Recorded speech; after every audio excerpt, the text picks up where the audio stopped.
my name is Teresita Blanco, this is sister, and today I wanted to tell you about my 5 favorite animal movies. The first one on the shop, the first one, I didn't want to make it like one of those talking Disney animal movies because, but then again, Dr. Dolittle technically is about talking animal, but only he hears is it right? Yeah, it's running black. Yeah, but only he hears like the animals and I liked a lot like this Eddie Murphy comedy because only he like say when he was little he was able to hear animals but what his dog said but then like his father thought that he was possessed and they even gave him an exorcism. Can you imagine how traumatizing that is for a child or whatever like for him to like be listening to animal talks and stuff yeah but they like he gets a fantastical ability, but the treatment of it is very realistic because if somebody in the modern day in like the real world starts telling you, oh like my dog is talking to me and listening to the animals talk, like what they would think would be like that you got like a degree one of the that you're like officially out of your freaking mind and even he ends up somewhere in the middle in a madhouse for a bit. But I don't want to like spoil the ending. And there's also like compare this movie to the one that Johnny Downey Jr. did, where he was like all serious and he had to like treat a dragon. Yeah, like they made a serious remake of this and it was horrible. They got the guy from Iron Man to do it. Yeah, but not even the Iron Man, not even the guy from Iron Man could polish out the third. I don't know. It just had fun. Dr. Dolittle just functions better in like no because like in somebody with that ability back in like the medievalish times or something and there's even a dragon and why is he talking to dragons? And but dragons are not animals. Some of them are even worshipped as gods. You call the dragon Alduin an animal. He's gonna bite your freaking head off. You know, like dragons, like humans are to dragon as humans are to animals. You get me? We are the animals of the dragons as far as like tier list of strength and wisdom and whatever. But you know, Dr. Dolittle wasn't talking to the dragon was talking to him. Very different. You know, very, very different skill. But the point is that this is a silly movie. And like the animals, except for him being able to understand them, they got like very mundane problem as what would affect a normal animal creature. It's not like that Disney Robin Hood movie where it's like all of the characters are humans except that they're fairies. Or Zootopia for that matter, you know, but they no longer qualify as real animals because they're just basically humans that became fairy because of some weird radioactive Terminator mutation. Next movie. This one is Free Willy. I remember like watching it in Cuba. In Cuba, they played this movie on loop constantly. Like there was a time everyone you turn on the TV, Free Willy. It was hilarious the first time, but then the second time, and after seeing the movie 8 times, I actually ended up having nightmares of the orca eating me. I don't know, because they play. Also, it has 3 parts. How did he manage to get captured 3 times? Yeah. How the hell did they capture him 3 times? I mean, I guess if they want that, they could just keep doing free this animal, free that animal, free Telecom. The murderous killer whale that they have in Disney World. Because they say, oh, we can't release it into the wild because it wouldn't survive. They say, you don't know that. The animal is a chance of freedom and getting eaten by sharks. Plus, Telecom can easily take over the world if you let it out. Like, believe me, it is not a helpless. That is not helping. It is a serial killer who went insane after living in captivity for too long. But that's anyone who's been any intelligent creature who's been in captivity for too long, or basically all the humans after the pandemic, after being locked away for so long. Most of us went nuts. So yeah, so just the advice is just try to be a little bit more polite than usual because you don't know how crazy that person got doing their forceful pandemic activity. But yeah, interesting note about Free Willy that the whale that it inspired it was actually in captivity after the movie. And then they had in Mexico like a huge campaign in order to genuinely free Willy, and they actually Yeah. did manage to release it. Yeah, yeah, like the actual well actor got released for real into the wild. And it's doing fine. They keep track of it. It has like a Yeah, it tracer. has a track and has children and children and children and children. We show that yeah, it just releases. They're like it's not like a. So like there's no excuse. Like killer whales are smart. They're not dumb animals. Like And there's no excuse for not freeing Keiko. I mean, here's an example of a whale that was free and it did just fine. Yeah, it tried even, you know. Like the smart animals, not as if releasing like a hopeless idiot parrot that like gets eaten by a hawk 5 seconds after being out of his cage. But I do think that they should free all the animals. But whatever. Everyone should be cage free. Nicholas cage free. This one is the life of Pi. Like there's a debate whether the tiger was real or imaginary, whether he went insane, but it doesn't matter as far as like the purpose of the movie. It's just a Hindu guy stuck on a boat with a rabbit, with a ravenous tiger in Richard Parker. You can do a drinking game of all that, and then take a drink every time he yells Richard Parker. Was it tiger real or CGI? Because if it was a real tiger, they should have used that tiger in Triple R. Yeah. Like the company that made that tiger should have. I think it was a CGI tiger. Remember, like seeing the making of it, like everything was a blue screen, and the tiger was a blue screen, and then it was just him all by himself on a boat in a pool. What does this movie cost? I don't know. It depends. Like, I mean, the tiger was kind of realistic, so they used like the expensive CGI. Well, they might as well because you only have like the main human actor reacting to a tiger that only. Give an Oscar to that kid. I mean, if he can pull that off. Yeah, the people underestimate just how difficult it is to act off of something that you cannot see. Like, remember like the giant claw that they didn't know what the bird was gonna look like, so then they were just acting out. But then the special effects of like the monster, they gave it to like a shoestring budget, and they're looking out. We saw that movie in Cuba. They put a lot of old movies on the old theater. Yeah. We even saw Phantom, remember the original Phantom of the Opera, but the Cuban government, they dubbed it, so like, they speak for real.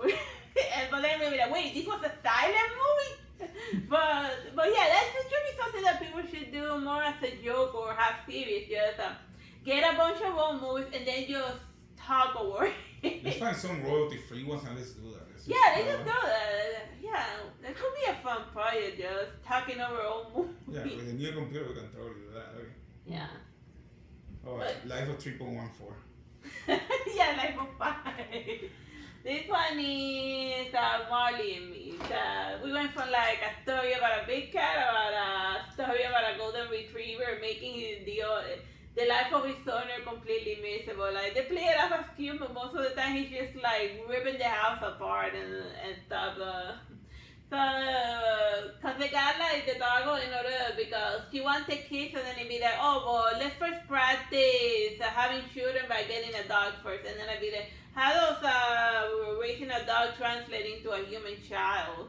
Well, I guess maybe the toddler stage, but like if you don't train that dog well, he stays as a toddler forever, just ripping everything apart, your furniture, your children, yourself. Yeah. Well, you can tell I'm a cat person. Yeah, we don't get a cat because they will destroy your dolls. All of them. Yeah, but I let them run around in my yard. Yeah, the neighbor's cat is it's always running around in my yard. And there's also a possum and lizards, bats, eagles, this weird bird that I don't know what it is, that I took a photo of it on Reddit and nobody can tell me what type of a chiclet that is. Because like the Everglades in Florida, like the pyromania from California, he moved to Florida, and now he's setting the entire Florida, the entire Everglades, and also when he went to Orlando, he also set Orlando on fire. Like that's why I think that most of the fires are provoked, you know, just a pyromania going nuts. They haven't caught him yet. But then he went to this one, so he set the place on fire. He went to the other place, so the other place on fire. There's some assholes that are like that. But yeah, Marty and Me. Hilarious story about a dog that destroys everything, like, and also a romantic comedy. And he buys him more. And yeah, and then this is the last movie that I wanted to talk about. It's new, and it's also Hindu. What I like is that they use like a real horse, a very nice It's like the Black Beauty of India. Cause then they start like beefing out first they tell him a story. His mother tells him a story about an epic legendary horse from like this Hindu guy in like ancient medieval times, and then but then they went on a more realistic story of a horse. Cause I guess people were expecting for this movie to be more animals a la Triple R, but no. They said they use a flesh and blood horse, no CGI. Then all of the stuff that it does is something that a normal horse can do. Except for the weird CGI tear that they do. And I mean, like that's like the most fakest CGI tear that there ever was. But other than that, it's like very amusing. Like the horse, like give like an acting, like the horse acted very well. Like give an academy to that, award to like the horse. Yeah, best actor award from that chick from that movie. Give it to the horse. Yeah, the horse acted better than Anora, who like got an Oscar Academy for like. See, I could do that. Where's my Oscar? Like that. Yeah, how did that one win and not the Brutalist? Yeah, not the Brutalist, you know. But you don't see my every chick can do a hissy fit like that. It's like toddler level 101 of being a woman, like making a scene. Like, back to the horse. Back to the horse. This is in a blog about everything I hated about the movie Anora. And the second half of the movie was The Hangover, searching for like a missing guy, going from bar to bar, following clues. The horse. Oh yeah. I get it. You didn't like Anora. Okay. I didn't care for Anora or The Godfather. It insists upon itself. Oh yeah. It's not a Godfather in Anora. Yeah, that too. So whatever. We're not gonna talk about Anora. We're not gonna talk about girl. We're talking about the horse. So yeah, the story about this guy trying to seduce the horse that belongs to like a gorilla guy. And the only way he's able to gain ownership of the horse is because his original owner dies in the middle of the movie. But that's not spoiling anything because it happens like right in the middle of the movie. It's like, and this movie, like most Hindu epics, is like 5 freaking hours, so buckle up. A lot of musicals, and they're really good. Oh yeah, like the musicals are fun.